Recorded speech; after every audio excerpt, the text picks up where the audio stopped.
आइए दोस्तों बात करते हैं कि अभी आज का मार्केट कैसा रहा। जैसा कि आपको पता है आज था फिन निफ्टी का एक्सपायरी। तो एक्सपायरी के दिन क्या जो हम लोगों ने मोमेंटम एक्सपेक्ट किया था वो मोमेंटम मिला या नहीं मिला, ठीक है। और ये भी बात करेंगे कि आने वाले दिनों के अंदर मार्केट का क्या सिनेरियो हो सकता है। तो आज फिन निफ्टी के एक्सपायरी के दिन काफ़ी अच्छा मूव हम लोगों ने कैप्चर किया और अभी हम फिन निफ्टी के चार्ट के ऊपर ही है। तो डेफिनेटली आपको वो पूरा जो एंट्री करने का लॉजिक था, मेरा जो माइंडसेट था, वो सारी चीज़ें आप मैं डिस्कस करने वाला हूँ। तो 5 मिनट के चार्ट पे एक बार करना पड़ेगा इसको, क्योंकि एंट्री जो समझ में आएगी आपको 5 मिनट के ऊपर ही समझ में आने वाली है। देखिए मार्केट की ओपनिंग हुई यहाँ पे, ठीक है। यहाँ पे जैसे ही निकला मैंने एंट्री बनाई 21,400 के पुट के अंदर, ठीक है। मेरी एंट्री जो थी वो यहाँ से थी 30 के ऊपर और मैक्सिमम जो टारगेट हमने लेके चले थे वो पहला 54 का लेके चले थे, दूसरा 78 का लेके चले थे, उसने 89 का हाई लगाया। काफ़ी अच्छा मोमेंटम देखने को मिला फिर निफ्टी के अंदर ये वाला। दूसरा मोमेंटम हमने कहाँ कैप्चर किया, दूसरा हमने यहाँ कैप्चर किया, ये एंट्री बनाया, ठीक है, यहाँ पे 200 EMA के ऊपर और ये 21,450 के CE के अंदर बनाया मैंने। और यहाँ पे हमारी एंट्री हुई 13 रुपये पे, इसने हाई लगाया 34 रुपये का, यानी कि यहाँ तक हम लोग जो है इसको लेके गए। दो ही एंट्री की, दोनों एंट्री काफ़ी अच्छी रही। ये वाला मोमेंटम हम लोगों ने नहीं लिया क्योंकि मॉर्निंग में ऑलरेडी अच्छा प्रॉफिट हो चुका था। बट जब मैंने यहाँ पे देखा कि मार्केट ऊपर आ चुका है 200 EMA के ऊपर और अगेन यहीं पे सपोर्ट ले रहा है, तो मुझे यहाँ पे एंट्री करना सही लगा, तो मैंने एक एंट्री यहाँ पे बनाई। तो ओवरऑल बात करें तो आज का जो मार्केट है काफ़ी अच्छा रहा, मोमेंटम काफ़ी अच्छा पकड़ा हम लोगों ने, जैसे कल की तरह कल भी काफ़ी अच्छा मोमेंटम हम लोगों ने पकड़ा था, ठीक है। अब बात करते हैं कि आगे फिर निफ्टी क्या कर सकता है, निफ्टी क्या कर सकता है, बैंक निफ्टी क्या कर सकता है और मिड कैप क्या कर सकता है। दोस्तों देखिए, एक बात मैं आपको बिल्कुल क्लियर तरीके से बता दूं, आप कितने भी वीडियो क्यों ना देख ले, जब तक ये लेवल्स आपके चार्ट के ऊपर नहीं लगेंगे तब तक इन लेवल्स का कोई भी मतलब नहीं बनता। यानी कि ये लेवल्स आपके लिए तभी काम करेंगे जब ये आपके चार्ट के ऊपर आपको अवेलेबल होंगे। चार्ट पे लेवल नहीं है, कोई लॉजिक नहीं है किसी भी वीडियो को देखने का। तो चार्ट पे लेवल लगाएंगे तो डेफिनेटली आप लोगों को काफ़ी कुछ सीखने को मिलने वाला है। चलिए 15 मिनट का चार्ट करते हैं और देखते हैं कि आज का मोमेंटम क्या था और कल क्या मोमेंटम कर सकता है फिन निफ्टी। तो फिन निफ्टी आपको बिल्कुल एक रेंज के अंदर दिख रहा होगा, 3-4 दिनों की जो रेंज है करीब करीब ये ऊपर का जो रेंज फिन निफ्टी ने बनाया है वो ये वाला बनाया है, ठीक है। काफ़ी लोगों के मेरे पास क्वेश्चन आते हैं, सर आपका जो एनालिसिस होता है बहुत सिंपल होता है, ठीक है, ज़्यादा आप ना तो इंडिकेटर यूज करते हो ना कुछ और। देखिए भाई बात ऐसी है, फैंसी इंडिकेटर मैं ज़्यादा यूज करता नहीं, 2-3 इंडिकेटर यूज करता हूँ, बस उसी के अंदर अपना काम हो जाता है, ठीक है। ऐसा नहीं कि अपने को एक लाइन इधर से भी दिखानी है इधर से भी दिखानी है, ऐसा कुछ नहीं है, जो है वो आपके सामने है। अब देखिए ये जो लेवल है, दोनों लेवल मैंने मार्क किए, 21,350 का लेवल अप्रोक्सीमेट और 21,560 का लेवल है। अभी इसके बीच में चल रहा है, यहाँ पे 14 डेट को आया था और आज 19 डेट को भी यहीं पे चल रहा है ना। तो जो लोग बिल्कुल सेफ एंट्री करना चाहते हैं, देखिए वीडियो थोड़ा लंबा हो सकता है नो डाउट, बट क्वालिटी से कॉम्प्रोमाइज़ नहीं होगा, है ना, चीज़ें सारी बताऊँगा आपको मैं। आज 434 पे बंद हुआ है, तो 400 जो नीचे का लेवल 350 और ऊपर का लेवल 560, इसके बीच में चल रहा है। तो जो लोग बिल्कुल सेफ मार्केट में एंट्री करना चाहते हैं वो लोग वेट करें, या तो इस लेवल के टूटने का वेट करो या फिर इस लेवल के टूटने का वेट करो।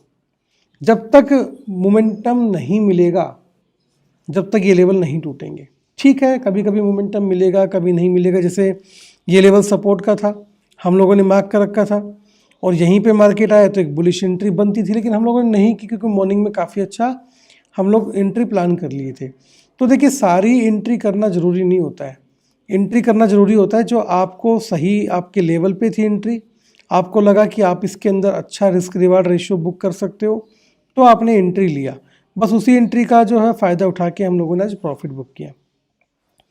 तो अब क्या करना है, अब इस दोनों लेवल का वेट करना है फिन निफ्टी के अंदर, इसके अलावा फिन निफ्टी में कोई एनालिसिस नहीं है। रही बात 200 EMA की, वो आपको 15 मिनट के चार्ट पे बिल्कुल क्लियर दिखा रही है कि मार्केट बुलिश है। और ये चीज़ आपको भी समझ में आ रही है कि मार्केट तो बुलिश है, क्योंकि नए हाई के आसपास चल रहा है और कभी कभी हमें एक वीक में 2-3 बार भी नया हाई देखने को मिल जाता है। ठीक है, तो ये था अपना फिन निफ्टी का एनालिसिस आज का। चलिए एक बार बात करते हैं यहाँ पे निफ्टी के बारे में, निफ्टी का क्या सिनेरियो चल रहा है। हालांकि आज हमने निफ्टी को नहीं देखा, निफ्टी के अंदर काम नहीं किया, बट फिर भी यहाँ पे दोस्तों एक चीज़ मैं आपको दिखाता हूँ। देखिए गैप तो निफ्टी ने बना रखा है, नो डाउट, नीचे भी गैप है, यहाँ पे भी गैप है, फिर मार्केट थोड़ा सा कंसोलिडेशन फेज में फंसा, फिर यहाँ से निकला, अगेन कंसोलिडेशन फेज में फंसा, अगेन आज काफ़ी अच्छा मोमेंटम दिया है ना। उसके बाद एक मोमेंटम ऊपर की तरफ आया, यहीं से एग्जैक्ट सपोर्ट लेके जो है निफ्टी ऊपर भागा और आज थोड़ा सा नया हाई भी देके चला गया। ज़्यादा पॉइंट्स नहीं दिए बट दिए। और आज मैंने आपको फ्री टेलीग्राम के अंदर ही बताया था 21,510 का जो लेवल है वो आपके लिए रेजिस्टेंस रह सकता है, और एग्जैक्ट आप देखिए वही लेवल रेजिस्टेंस रहा और लास्ट के अंदर वहीं से प्रॉफिट बुकिंग देखने को मिला। अब ये लेवल आते कैसे हैं, ये सारी चीज़ें जो है मैं ऑलरेडी डिस्कस कर चुका हूँ आपके साथ, बट फ़र्क इतना है कि आप लोगों ने वो चीज़ें देखी नहीं है। अब एक चीज़ देखिए, जब मार्केट नीचे गया अगेन उसी लेवल पे रिकवरी हुआ, अगेन वही लेवल के नीचे बंद हुआ, तो यानी कि जब इतना ऊपर गया है यहाँ से और यहाँ पे जब नीचे की तरफ आया उसने कि यहाँ पे रिट्रेसमेंट लिया, अगेन ऊपर जा रहा था लेकिन गया नहीं, नीचे आ गया वापस और यहाँ पे बंद हुआ। अब यहाँ पे एक चीज़ बनती है, अगर कल का ओपनिंग यहाँ पे, मेरी बात को ध्यान से सुनना, कल का ओपनिंग यहाँ पे 21,510 के नीचे होता है, साथ में जो फर्स्ट कैंडल है मार्केट की वो भी 21,510 के नीचे बंद होती है, तो चांसेस है कि जो ये वाला मोमेंटम आया था मार्केट के अंदर वो ये वाला मोमेंटम नीचे की तरफ क्या करेगा, कंटिन्यू करने की कोशिश करेगा, जो कि आपको दिख रहा है यहाँ पे एक एम पैटर्न का फॉर्मेशन हो रहा है। एम पैटर्न में क्या होता है, मार्केट ऊपर जाता है, देन एक रिट्रेसमेंट लेता है, अगेन उसी लेवल तक जाता है और देन उसके बाद एक डाउनफॉल दिखाता है। तो कुल मिला के एक डाउनफॉल तो यहाँ पे देखने को मिला ही है, बट क्या ये कंटिन्यू होता है नहीं होता है। अब यहाँ पे जो एंट्री होती है वो दो तरीके की एंट्री होती है, दोनों तरह की एंट्री आपको मैं समझा देता हूँ। जो मैं आपको अब बातें बताने वाला हूँ ये काफ़ी प्रीमियम बातें आपको पता होनी चाहिए। देखिए जनरली क्या होता है, एंट्री दो तरह की होती है। पहली होती है एम्बुश एंट्री। एम्बुश एंट्री को आप अर्ली एंट्री भी बोल सकते हैं, अगर आपको समझ में नहीं आता एम्बुश वर्ड तो। अर्ली एंट्री का मतलब होता है कैंडल के बंद होने से पहले ली जाने वाली एंट्री, कैंडल क्लोज नहीं हुआ पहले एंट्री ले ली। तो आप यहाँ पे एक अपना एंट्री प्लान कर सकते हो, इसके ऊपर जस्ट यहाँ पे अपना एक स्टॉप लॉस प्लान कर सकते हो, और टारगेट आपका पहला होगा ये वाला यानी कि 21,360, दूसरा टारगेट आपका होगा 21,280 के आसपास का, और तीसरा टारगेट आपका होगा 21,200 के आसपास का। ये टारगेट्स आप प्लान कर सकते हो। फाइनल टारगेट आपका 21,080 तक का होगा। एक एंट्री तो हो गई ये जो कैंडल क्लोज नहीं हुई है, ठीक है। कैंडल क्लोज कहाँ, इसके नीचे जो ये अभी बनाया था ना, एक रिट्रेसमेंट दिया। दूसरी एंट्री होती है रिट्रेसमेंट के नीचे निकले तो एक एंट्री बनाओ आप, इसके ऊपर अपना एसएल रखो और टारगेट प्लान करो फिर नीचे का 21,280 का, 21,200 का और 21,080 का। तो यहाँ पे दोनों तरीके की एंट्री मैंने आपको बता दी, बट यहाँ पे एक बात और ध्यान रखना, अगर 21,510 को ब्रेक करके वापस निकला तो फिर यहाँ से एक बुलिश मूव देखने को मिलेगा, क्योंकि यहाँ पे जो पैटर्न बन रहा है वो फेल हो जाएगा, ठीक है। देखिए मार्केट में हमेशा क्या होता है, हम खाली एक आइडिया लगाते हैं मार्केट में, यहाँ हम कह सकते हैं हम एक प्रेडिक्शन करते हैं कि भाई हाँ ऐसा मूव हो सकता है, दैट्स इट, है ना। अब होगा नहीं होगा वो हमारे ऊपर डिपेंड नहीं है, वो मार्केट के ऊपर डिपेंड है। तो निफ्टी का जो सिनेरियो था मैंने आपको बता दिया, सपोर्ट लेवल आपको बता दिया। अब रेजिस्टेंस की बात करें तो क्या होगा, चलिए देखते हैं। देखिए अब अगर निफ्टी यहाँ से ऊपर की तरफ निकलता है, इस लेवल के ऊपर, आज के हाई यानी ऑल टाइम हाई के ऊपर निकलता है, तो मेरे हिसाब से जो इसको लेना चाहिए, पहला टारगेट 21,555 का मेरा पहला टारगेट रहेगा यहाँ पे। दूसरा यहाँ से 21,580 का टारगेट प्लान करूँगा, और तीसरा टारगेट 21,625 का मैं यहाँ से प्लान करने वाला हूँ, ठीक है। ये तीन टारगेट मैं यहाँ से प्लान करने वाला हूँ अगर फ्लैट खुलता है तो। अगर गैप अप खुलता है तो फिर मुझे वहाँ पे वेट करना पड़ेगा 5 मिनट की कैंडल का, कि वो किधर बंद होती है। अगर वो ऊपर की तरफ बंद हो जाती है तो फिर मैं 720 यानी 21,720 के लिए फाइट करने के लिए चला जाऊंगा। अगर वो नीचे यानी कि एक बेरिश कैंडल बनती है तो वहां पे अपना वेट एंड वॉच सिनेरियो बनेगा। अगर इस एम पैटर्न के नीचे आके वो आता है तो फिर एक बेरिश पोजीशन इसके अंदर बनाई जा सकती है। ठीक है, तो उम्मीद करता हूँ ये वाली चीज़ आपको समझ में आई होगी निफ्टी के अंदर। ठीक है, तो मैंने निफ्टी में भैया ऊपर के टारगेट्स बता दिए, आपको नीचे के टारगेट्स बता दिए। बट एक चीज़ यहाँ पे और है जो आपको काम आ सकती है। उसके लिए आपको क्या करना पड़ेगा, उसके लिए आपको एक ट्रेंड लाइन मार्क करनी पड़ेगी, ये वाली। ठीक है, काफ़ी अच्छी ट्रेंड लाइन है, इसको लगा के रखिएगा। यानी कि आप इतना समझ लीजिए, अगर ट्रेंड लाइन का ब्रेक होता है अच्छी कैंडल के साथ, अच्छी कैंडल के साथ है मेरा मतलब है वॉल्यूम होना चाहिए कैंडल के अंदर। जैसे ये रेड वाली कैंडल वॉल्यूम है, ये वाली कैंडल वॉल्यूम है, ये वॉल्यूम कैंडल है, इसके अंदर लोग ज़्यादा है। इस तरह की कैंडल से अगर ब्रेक होता है तो फिर एक हम एक्सपेक्ट कर सकते हैं कम से कम 21,220 के आसपास तक का मार्केट आ सकता है। ठीक है, अब यहाँ पे या तो ऊपर तोड़े या नीचे तोड़े, उसके बीच में कुछ नहीं बनेगा, आराम से बैठना है। क्लियर? उम्मीद करता हूँ ये चीज़ समझ में आई होगी आपको। चलिए बात करते हैं अब यहाँ से मिड कैप के बारे में कि मिड कैप में क्या हो सकता है। आज मिड कैप के अंदर काफ़ी अच्छी सेलिंग देखने को मिली। ठीक है, और मैंने आज प्रीमियम ग्रुप के अंदर जो पेटीएम के लोगों के लिए वहाँ पे बताया भी था, अगर 10,285 का लेवल दिया था मैंने, आप जाके चेक कर लेना, वहाँ पे 10,285 के नीचे जाता है तो डाउन साइड का मूव हो सकता है। आप देखो, मैं 285 का लेवल आपके सामने लगाता हूँ, आप देखना उसके बाद मोमेंटम आया नहीं आया, बस एक बार ये देख लेना। ये 85 का लेवल अप्रॉक्सीमेट। ठीक है, जैसे ये कैंडल इसके नीचे आई, धड़ाधड़ मूव आया, बिल्कुल करीब करीब 85 पॉइंट का मूव दिया इसने, परफेक्ट तरीके से नीचे आया।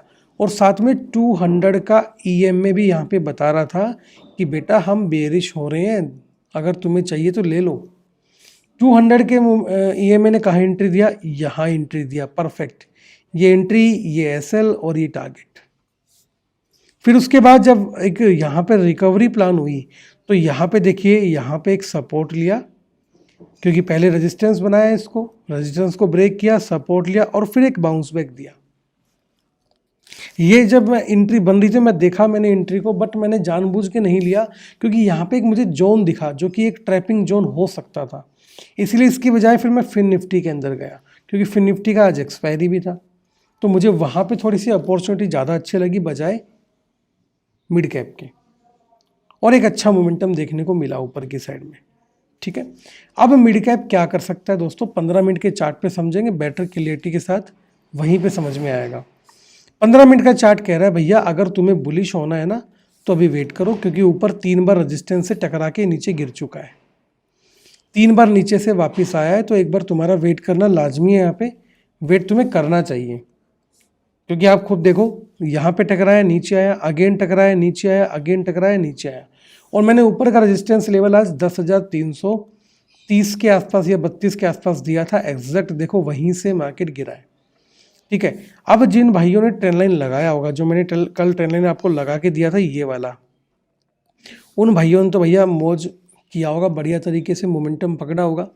अब जो नया ट्रेंड लाइन है मैं आपको एक बार वो दिखा देता हूँ, कौन सा बन रहा है वो लगा लो, उसके नीचे निकलता है तो एक धमाका और होने के चांसेस हैं। ये छोड़ो कि एक्सपायरी हो चुकी है, लेकिन जो मूव आ सकता है ना वो काफ़ी बढ़िया आ सकता है, तो अब ये लेवल लगा लो। यानी कि मिड कैप के अंदर जो है, अब जो मुझे लगता है हो सकता है वो क्या, जब तक इसके बीच में रहे इसको छोड़ दो। ठीक है, इसके बीच में टोटली साइडवेज मूव हो सकता है, लेकिन अगर ये लेवल टूटा फिर से तो जिन लोगों ने इसको यहाँ पे शॉर्ट कर रखा है, यानी कि पुट साइड में बैठे, यानी कि कॉल को उन्होंने सेल किया हुआ है, वो लोग ट्रैप होंगे, तो एक बड़ा मूव हो सकता है यहाँ पे, जिसको हम बोलते हैं शॉर्ट कवरिंग रैली, वो होना यहाँ पे पॉसिबल हो सकता है। ठीक है, अगर डाउन साइड की तरफ टूटा तो जिन लोगों ने 10,200 के ऊपर इसको पुट को शॉर्ट कर रखा है, यानी कि जो बुलिश बैठे हैं वो लोग ट्रैप होंगे, तो मेरे हिसाब से यहाँ पे कम से कम 125 के आसपास तक मार्केट आना चाहिए। इसके बीच में कोई भी एंट्री नहीं है, इसके बीच में कोई भी एंट्री बनाने का लॉजिक नहीं बनता है। जब तक ये ब्रेक नहीं होगा तब तक मोमेंटम नहीं होगा। हाँ, ट्रेंड मार्केट का बुलिश है, इसको मत भूल जाना कभी भी। बात समझ में आई? ट्रेंड मार्केट का क्या है, बुलिश है, इसको हमेशा ध्यान रखना, क्योंकि ट्रेंड जो होता है ना वो आपको सही जगह एंट्री लेने में बिल्कुल हेल्प करने वाला है। क्लियर। अब बात करते हैं बर्थडे बॉय की, यानी कि बैंक निफ्टी की, जिसके कल एक्सपायरी है। ठीक है, तो बैंक निफ्टी के चार्ट पे चलते हैं। बैंक निफ्टी का चार्ट मैं यहाँ से लगा लेता हूँ। आज हो गई 19 तारीख, कल है 20, यानी कि ये वीकली एक्सपायरी ही आएगी अभी ना, मंथली एक्सपायरी अभी नहीं है। तो इसको अगर आप देखोगे ना, तो आज मैंने 2 लेवल दिए थे। मैंने कहा था कि 48 के ऊपर निकल जाएगा तो मुझे लगता है कि थोड़ा सा बुलिश हो सकता है, लेकिन ये नहीं निकला भैया, दुष्ट था ये, ढीठ था, नहीं निकला। दूसरा मैंने 47,680 का लेवल दिया था, या 780 का, सॉरी 780 का लेवल दिया था मैंने। अच्छा, ये आया कहाँ तक एक बार देखें।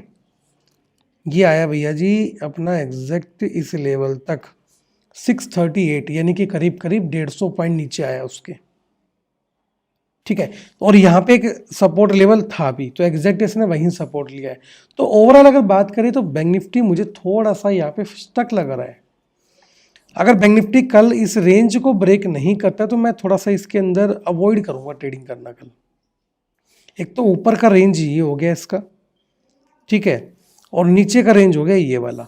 बट ये रेंज हमने थोड़ा सा दूर मार्क किया है, क्योंकि अभी जो रेंज इसकी एग्जैक्ट बन के आ रही है ना, वो इसकी ये बन के आ रही है, ये वाली, और अगर हम बात करें नीचे की साइड में ये वाली। ठीक है, तो ये जो लाइन है हम इसका कलर थोड़ा सा चेंज कर देते हैं ताकि आपको थोड़ा आइडिया लग जाएगा। ये वाली जो लाइन है ये इसका अभी तक का जो एक बाउंड्री है हम लोगों ने वो मार्क कर लिया है। एग्जैक्ट जो गेम खेल रहा है इसके बीच में खेल रहा है। ठीक है, अब यहाँ पे इन दोनों लाइनों का बेनिफिट क्या होगा, जो ये हमने ब्लू कलर की लाइन लगाई इसका बेनिफिट क्या लेंगे और ब्लैक वाली का क्या लेंगे। कल देखो इसका बर्थडे एक्सपायरी कल इसका, तो यहाँ पे एक बात समझिए, अगर ये 48,067 को तोड़े, समझ जाना बुलिश होने का टाइम आ गया, बुलिश होने का टाइम आ गया। और अगर ये 47,650 को तोड़े, समझ लेना बेरिश होने का टाइम आ गया। तो जस्ट ये ब्लैक लाइन हमारे लिए एक वार्निंग सिग्नल है, या हम कह सकते हैं कि इंडिकेशन है हमारे लिए। ठीक है, ये दोनों लाइनें हमें क्या देंगी, इंडिकेशन देगी। लाइन नंबर 1, लाइन नंबर 2 हमें इंडिकेशन देगी, 3 लाइन और 4 लाइन हमारे टारगेट्स होंगे पहले। ठीक है, और उसके बाद देखिए यहाँ पे 200 का EMA, यानी कि सेकंड टारगेट हम 47,400 का प्लान करेंगे, क्योंकि भाई स्ट्रॉन्ग लाइन है काफ़ी ये भी। जब तक इसके नीचे नहीं जाएगा तब तक बेरिश बढ़िया तरीके से नहीं होगा। हाँ, इसके नीचे अगर निकलता है और फेक ब्रेकआउट नहीं होता है तो डेफिनेटली एक अच्छा मोमेंटम हम लोगों को नीचे की साइड में देखने को मिल सकता है, और बड़ा मोमेंटम ऊपर की तरफ जब तक ऑल टाइम हाई ना टूटे तब तक नहीं मिलेगा। तो अगर 48,067 के ऊपर निकलेगा तो पहला टारगेट 48,200 के आसपास का आप रख सकते हो। उम्मीद करता हूं कि आपको मेरा एनालिसिस समझ में आया होगा, लेकिन एक बात ध्यान रखिएगा, जब भी आप मार्केट में एंट्री करें खुद के एनालिसिस के बेस पे ही करें। हाँ, यहाँ से आप थोड़ा सीखने के लिए इन लेवल्स को फॉलो कर सकते हो। तो दोस्तों आज की वीडियो में बस इतना ही, मिलेंगे आपसे अगले वीडियो में। चैनल पर नए हो तो सब्सक्राइब जरूर कर लेना ताकि आपको वीडियो का नोटिफिकेशन सबसे पहले मिल सके। Thank you so much for watching this video. Have a great day.